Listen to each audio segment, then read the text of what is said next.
ನಮಸ್ತೆ ಸ್ನೇಹಿತರೆ, ಇಂದಿನ ಈ ಒಂದು ವಿಡಿಯೋದಲ್ಲಿ LBAಗೆ ಸಂಬಂಧಿಸಿದಂತೆ ಮಾದರಿ ಪ್ರಶ್ನೆ ಪತ್ರಿಕೆಯನ್ನು ತಿಳಿದುಕೊಳ್ಳೋಣ. DSCRT ಇಲಾಖಾ ವೆಬ್ಸೈಟ್ನಲ್ಲಿ ಪ್ರಕಟಗೊಂಡಿರುವಂತಹ ಪ್ರಶ್ನಾಕೋಟಿಯನ್ನು ಆಧರಿಸಿ 7ನೇ ತರಗತಿಯ ಕನ್ನಡ ವಿಷಯಕ್ಕೆ ಸಂಬಂಧಿಸಿದಂತೆ 2ನೇ ಸೆಮಿಸ್ಟರ್ನ ಮೊದಲನೇ ಪಾಠ ಹಾಗೂ ಮೊದಲನೇ ಪದ್ಯವಾದಂಥ ಪರಿಸರ ಸಮತೋಲನ ಹಾಗೂ ಹಚ್ಚೇವು ಕನ್ನಡದ ದೀಪ, ಒಂದು ಗದ್ಯ ಹಾಗೂ ಒಂದು ಪದ್ಯವನ್ನು ಒಳಗೊಂಡಂತೆ ಹೇಗೆ ಒಂದು ಪ್ರಶ್ನೆ ಪತ್ರಿಕೆಯನ್ನು ರಚಿಸ್ಬೋದು ಅನ್ನೋದನ್ನು ನೋಡ್ತಾ ಹೋಗೋಣ ಸ್ನೇಹಿತರೆ. 20 ಅಂಕಗಳು. ಈಗ ಒಂದು ಬ್ಲೂ ಪ್ರಿಂಟನ್ನು ನೋಡ್ತಾ ಹೋಗೋದಾದರೆ, ಕಠಿಣತೆ ಮಟ್ಟ ಆಧಾರಿತ ಅಂಕಗಳ ಹಂಚಿಕೆ. ಪ್ರಶ್ನೆ ಪತ್ರಿಕೆಯ ಕಠಿಣತೆಯ ಆಧಾರದ ಮೇಲೆ ಒಂದು ಬ್ಲೂ ಪ್ರಿಂಟನ್ನು ಹಾಕ್ಕೊಂಡಿದ್ದೀನಿ.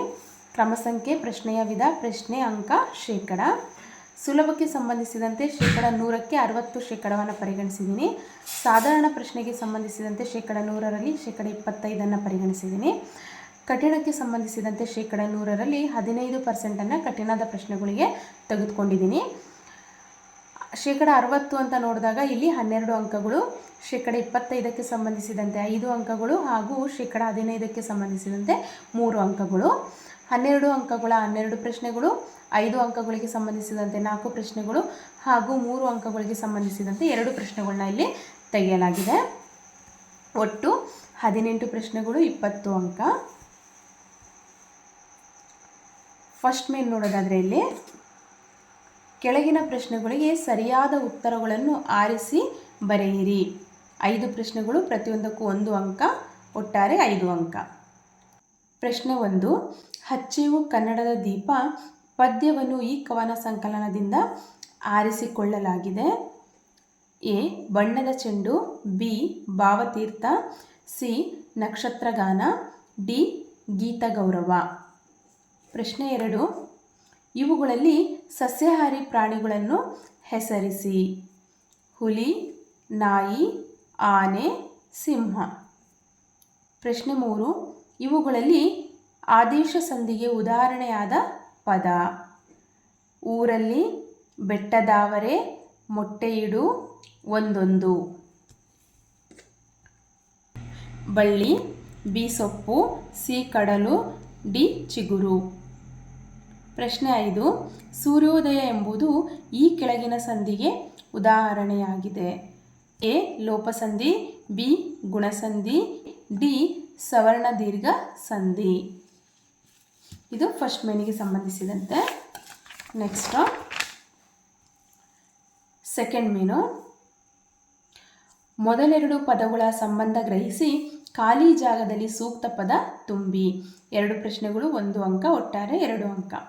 ಶತ್ರು, ಮಿತ್ರ, ರಾತ್ರಿ ಡ್ಯಾಶ್, ಮಾತಾ, ತಾಯಿ, ಪಿತ ಡ್ಯಾಶ್. ನೆಕ್ಸ್ಟ್ ಕೆಳಗಿನ ಪ್ರಶ್ನೆಗಳಿಗೆ ಒಂದು ವಾಕ್ಯದಲ್ಲಿ ಉತ್ತರಿಸಿರಿ. 5 ಪ್ರಶ್ನೆಗಳು, ಪ್ರತಿಯೊಂದಕ್ಕೂ 1 ಅಂಕ, ಒಟ್ಟಾರೆ 5 ಅಂಕ. 8ನೇ ಪ್ರಶ್ನೆ, ದಟ್ಟವಾದ ಕಾಡು ಎಲ್ಲಿ ಬೆಳೆಯುತ್ತದೆ? ಪ್ರಶ್ನೆ 9, ಕಲ್ಪನೆಯ ಕಣ್ಣು ಹರಿವ ತನಕ ಯಾವ ದೀಪಗಳನ್ನು ಹಚ್ಚುತ್ತೇವೆ? ಪ್ರಶ್ನೆ 10, ಬೀಜ ಪ್ರಸರಣ ಯಾವುದರ ಮೂಲಕ ನಡೆಯುತ್ತದೆ? ಪ್ರಶ್ನೆ 11, ಪ್ರಾಣಿಗಳ ನಡುವೆ ಯಾವುದಕ್ಕಾಗಿ ಸ್ಪರ್ಧೆ ನಡೆಯುತ್ತದೆ? ಪ್ರಶ್ನೆ 12, ಕನ್ನಡದ ಕಂಪನ್ನು ಸೂಸುವಲ್ಲಿ ಏನನ್ನು ಚಾಚುತ್ತೇವೆ? 4th ಮೇನು, ಕೆಳಗಿನ ಪ್ರಶ್ನೆಗಳಿಗೆ 2-3 ವಾಕ್ಯಗಳಲ್ಲಿ ಉತ್ತರಿಸಿ.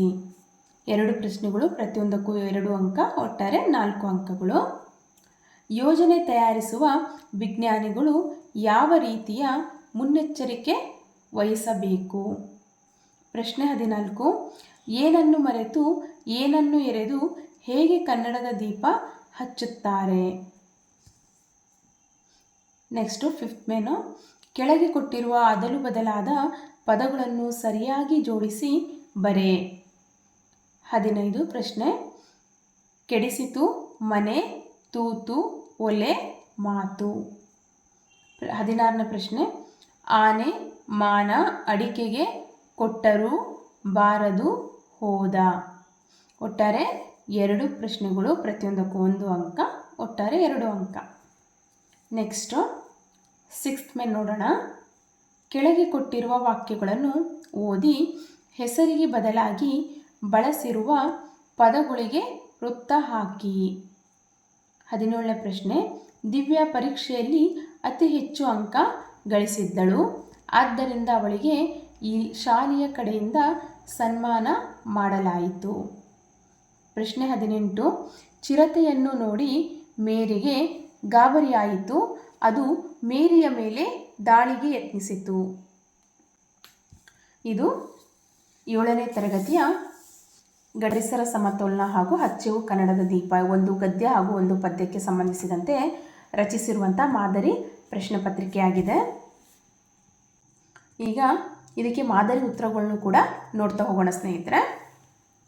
ನೋಡಿ, ಇಲ್ಲಿ ಫಸ್ಟ್ ಮೇನಲ್ಲಿ ಹಚ್ಚೆವು ಕನ್ನಡದ ದೀಪ ಪದ್ಯವನ್ನು ಈ ಕವನ ಸಂಕಲನದಿಂದ ಆರಿಸಿಕೊಳ್ಳಲಾಗಿದೆ. ಇದಕ್ಕೆ ನಾವು ಉತ್ತರವನ್ನು ನೋಡೋದಾದರೆ ನಕ್ಷತ್ರ ಗಾನ. ಇವುಗಳಲ್ಲಿ ಸಸ್ಯಾಹಾರಿ ಪ್ರಾಣಿಯನ್ನು ಹೆಸರಿಸಿ. ಆನೆ. ಇವುಗಳಲ್ಲಿ ಆದೇಶ ಸಂಧಿಗೆ ಉದಾಹರಣೆಯಾದ ಪದ ಬೆಟ್ಟದಾವರೆ. ಇವುಗಳಲ್ಲಿ ಗುಂಪಿಗೆ ಸೇರದ ಪದ ಆರಿಸಿ ಬರೆಯಿರಿ. ಸಿ. ಸೂರ್ಯೋದಯ ಎಂಬುದು ಈ ಕೆಳಗಿನ ಸಂಧಿಗೆ ಉದಾಹರಣೆಯಾಗಿದೆ. ಗುಣಸಂಧಿ.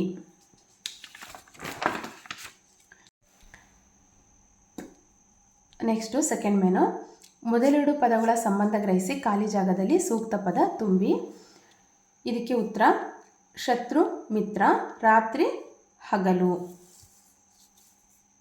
ರಾತ್ರಿಗೆ ಹಗಲು. ಮಾತಾ ತಾಯಿ, ಪಿತಾ ತಂದೆ.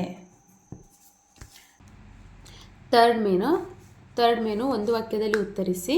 ಪ್ರಶ್ನೆ 8, ದಟ್ಟವಾದ ಕಾಡು ಎಲ್ಲೂ ಬೆಳೆಯುತ್ತದೆ. ಇಲ್ಲಿ ನೋಡಿ, ಇಲ್ಲಿ ದಟ್ಟವಾದ ಕಾಡು ವಿಪುಲವಾದ ನೀರು ಆರ್ದ್ರತೆ ಇರುವಲ್ಲಿ ಬೆಳೆಯುತ್ತದೆ. 9ನೇ ಪ್ರಶ್ನೆಗೆ ಉತ್ತರವನ್ನು ನೋಡೋದಾದರೆ ಕಲ್ಪನೆಯ ಕಣ್ಣು ಹರಿಯುವ ತನಕ ಯಾವ ದೀಪಗಳನ್ನು ಹಚ್ಚುತ್ತೇವೆ? ಕಲ್ಪನೆಯ ಕಣ್ಣು ಹರಿಯುವ ತನಕ ಸಾಲು ದೀಪಗಳನ್ನು ಹಚ್ಚುತ್ತೇವೆ. ಬೀಜ ಪ್ರಸರಣ ಯಾವುದರ ಮೂಲಕ ನಡೆಯುತ್ತದೆ? ಬೀಜ ಪ್ರಸರಣ ಕೀಟ, ವಾಯು, ನೀರು ಮೊದಲಾದವುಗಳ ಮೂಲಕ ನಡೆಯುತ್ತದೆ. ಪ್ರಾಣಿಗಳ ನಡುವೆ ಯಾವುದಕ್ಕಾಗಿ ಸ್ಪರ್ಧೆ ನಡೆಯುತ್ತದೆ? ಪ್ರಾಣಿಗಳ ನಡುವೆ ಆಹಾರ ಆಚ್ಛಾದನಗಳಿಗಾಗಿ ಸ್ಪರ್ಧೆ ನಡೆಯುತ್ತದೆ. ಕನ್ನಡದ ಕಂಪನ್ನು ಸೂಸುವಲ್ಲಿ ಏನನ್ನು ಚಾಚುತ್ತೇವೆ? ಕನ್ನಡದ ಕಂಪನ್ನು ಸೂಸುವಲ್ಲಿ ಕರ್ಣವನ್ನು ಚಾಚುತ್ತೇವೆ. ನೆಕ್ಸ್ಟು ಫೋರ್ತ್ ಮೇನಿಗೆ ಆನ್ಸರನ್ನು ನೋಡೋದಾದರೆ 2-3 ವಾಕ್ಯಗಳಲ್ಲಿ ಉತ್ತರಿಸಿ.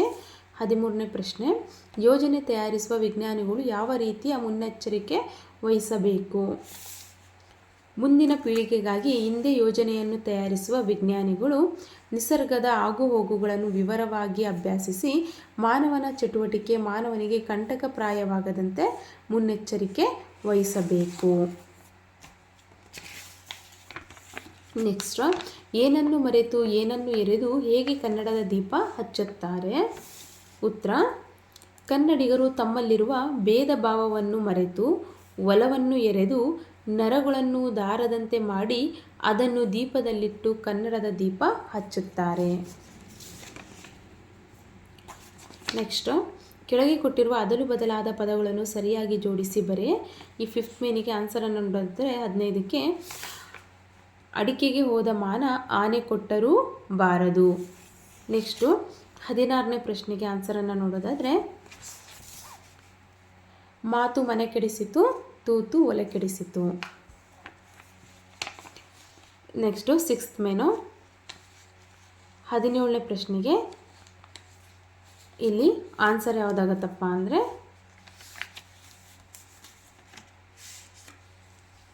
ಅವಳಿಗೆ. ಸರಿನಾ? ನೆಕ್ಸ್ಟು ಇದಕ್ಕೆ ಅದು.